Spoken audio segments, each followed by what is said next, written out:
Kite's elbow syndrome is associated with pain from the repetitive movement that we have while kiteboarding. It is the movement of flexion of the elbow combined with pronation of the forearm that we do when pulling the bar, kite looping, or unhooked handle passes. Usually, one or more muscles, tendons are involved. How to deal with this syndrome? There are two sections: exercises to increase the tissue capacity and technique variation to decrease the load on these tissues. Out of the water, exercises to increase tissue capacity.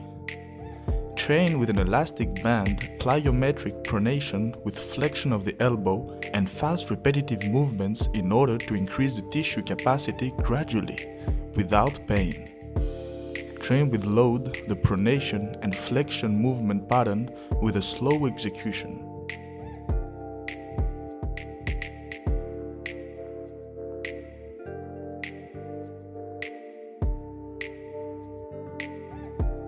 In case you feel pain, start only with the eccentric movement and support it with the other hand in the concentric phase.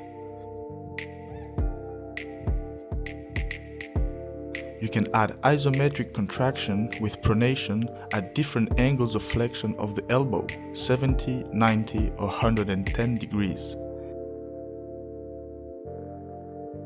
Near the end of the rehab process, you should be able to add body weight exercise type like pronated and mid-pronated pull-ups.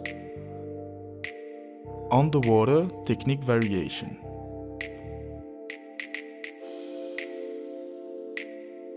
Bad technique will increase the load on these muscles, tendons. So it is important to improve the technique to spread out the loads evenly in order not to reach the pain threshold.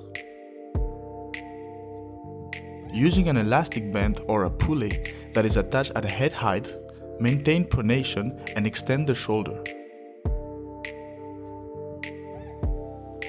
Try to bring your elbow backwards.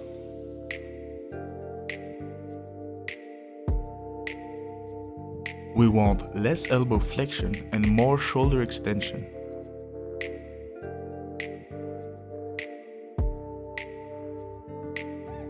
This technique can be applied for steering the kite, kite loops, handle passes and more.